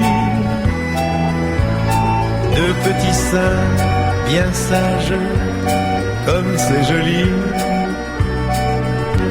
J'allais vers la colline, sous un grand ciel tout bleu, et je voyais briller les yeux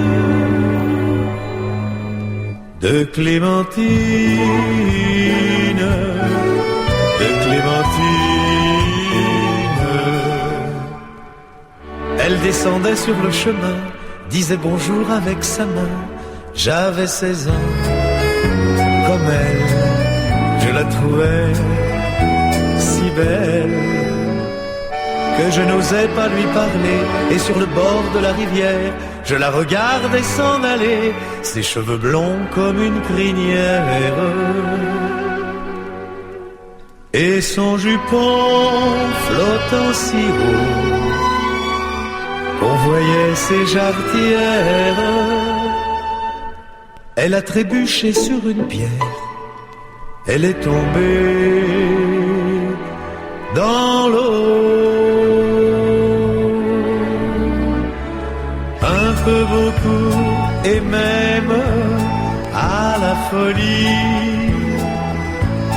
La première fois qu'on aime, comme c'est joli.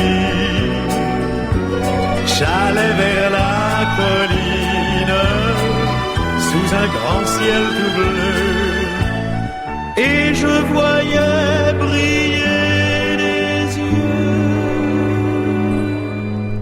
de Clémentine, de Clémentine. Quand je l'ai vue tomber dans l'eau, moi j'ai couru dans les roseaux. J'avais 16 ans, comme elle, je la trouvais si belle que j'ai plongé pour la sauver, mais j'ai coulé dans la rivière, car je ne savais pas nager. C'est elle qui m'a ramené à terre, toute mouillée contre mon corps. Sa poitrine était douce. Nous étions couchés sur la mousse. Elle m'a serré très fort, sous un léger corsage qui fait des plis. Clémentine par Jacques Martin. Voilà, pendant près de 2 heures, on aura essayé de rendre à notre façon hommage à celui qui, pour moi en tout cas, restera un maître, celui qui m'a appris pendant 1 an et demi énormément, presque tout de ce métier. D'ailleurs, je le dirais parce que franchement, même si c'était difficile, et Claude le sait, très difficile de travailler avec lui parce qu'il pouvait être insupportable par moments. J'ai même claqué la porte, moi, au bout d'1 an et demi. Alors vous étiez restés amis quand même. Alors, pour tout vous raconter, au bout d'un an, je peux même dire exactement ce qui s'est passé. C'est que je faisais des brèves avec Jacques Martin, on était l'un à côté de l'autre, face caméra. Moi j'écrivais les brèves, il en faisait une, j'en faisais une, et on alternait ainsi. Et ah oui, il mettait évidemment, ça je peux le raconter maintenant, il mettait un petit cube parce qu'il se trouvait trop petit par rapport à moi, et il voulait être à la même hauteur que moi, donc il mettait un petit cube, il montait dessus pour qu'on soit à la même hauteur face aux caméras, et on alternait nos brèves. Et puis plus ça allait, plus il remettait en question ce que j'écrivais, parce que il comprenait pas, parce que même s'il avait une vraie culture, il s'intéressait un peu de moins en moins à l'actualité du moment. Il faut dire ce qui est, c'est comme ça. Il avait plus une culture du passé qu'une culture du moment. Et par exemple, c'était une époque où on se moquait beaucoup de Jean-Paul Belmondo, et qui était en excellente santé à cette époque-là, et de ces deux chiens qu'il avait dans les bras. Alors je sais plus quelle est la brève exactement que j'avais écrit là-dessus, et donc j'écris une brève là-dessus où je me moque de Bébel et de ces deux chiens. Et Jacques s'apprête à la dire, puis je la comprends pas. Je comprends pas ce que tu dis là. Il a des chiens, Belmondo. Je dis mais oui, on le voit partout avec ses chiens, Jacques. Non, c'est pas drôle ce que t'écris. Et puis j'en avais marre au bout d'un moment. Et je dis mais Jacques, je vous jure, tous les soirs, j'étais au cabaret à l'époque, au caveau de la République. Je dis tous les soirs, je la fais cette brève. Je l'ai testée hier soir, ça fait beaucoup rire les gens. Non, c'est pas drôle. Et puis écoutez, vous me faites chier, j'en ai ras-le-bol. J'ai piqué une colère, ce qui m'arrive rarement, parce que il avait été particulièrement insupportable ce jour-là. Et puis je dis écoutez Jacques, j'arrête, j'en ai marre, j'arrête. Et là, j'avais été très touché, mais je reviens rarement sur une décision, sur le coup. Et il était parti dans sa loge. Et Josette pleurait dans sa loge. Et Josette Rimbaud et tout son entourage étaient venus me voir en disant « Allez, va le voir dans sa loge, c'est fini, on s'engueule parfois sur les plateaux, c'est comme ça, mais c'est oublié. » Parce qu'on s'était vraiment bien engueulé. Et puis j'avais pas voulu aller. Et j'étais pas allé dans sa loge. Et le lendemain matin à France Inter, puisque j'étais encore à France Inter, je lui écrivais une longue lettre lui expliquant que je ne reviendrais pas, parce que il voulait que je revienne, évidemment. Et je lui expliquais que je ne voulais pas revenir sur ma décision, que c'était fini, que je prenais beaucoup de plaisir à France Inter, j'avais ma propre émission et que la télé n'était pas suffisante pour moi. Je m'en foutais de passer à l'écran. Ce que je voulais, c'était faire ce que j'avais envie de faire. Et je lui expliquais, dans une longue lettre, je lui racontais aussi combien pendant cette année et demie, en tout cas, j'avais appris auprès de lui et que je l'en remerciais, ceci et cela. Il avait reçu la lettre, il m'avait appelé et il m'avait dit on s'en fout, on s'engueule tout le temps. Ça fait 20 ans que je m'engueule avec tout le monde à la télévision. Tu vas revenir, mon grand, j'ai besoin de toi. Et je lui avais dit non, Jacques, je reviendrai pas. C'est comme ça, c'est décidé, je reviendrai pas. Et alors après, évidemment, les journaux à l'époque, les 7 jours, s'étaient emparés de l'affaire. Moi, j'avais donné ma version, lui la sienne. Il m'avait dit qu'il m'avait viré, qu'il me supportait plus. Bon, ça, c'est les trucs de ce métier. C'est comme ça, voilà. On sait bien comment ça se passe. La vérité, chacun a la sienne de toute façon.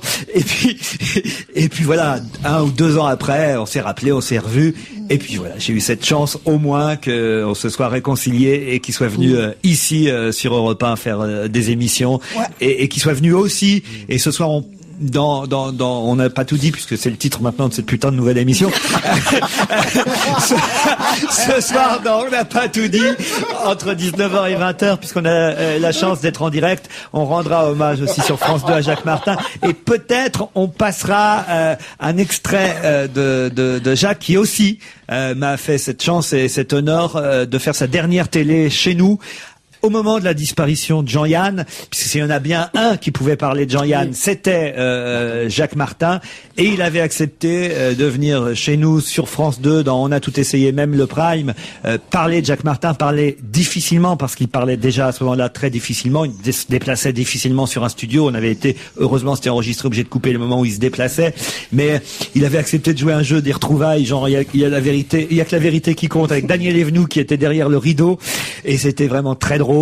Et c'était très très émouvant. Ce sera sa dernière apparition télé. On essaiera de vous rediffuser ça ce soir sur France 2. Voilà pour Jacques Martin.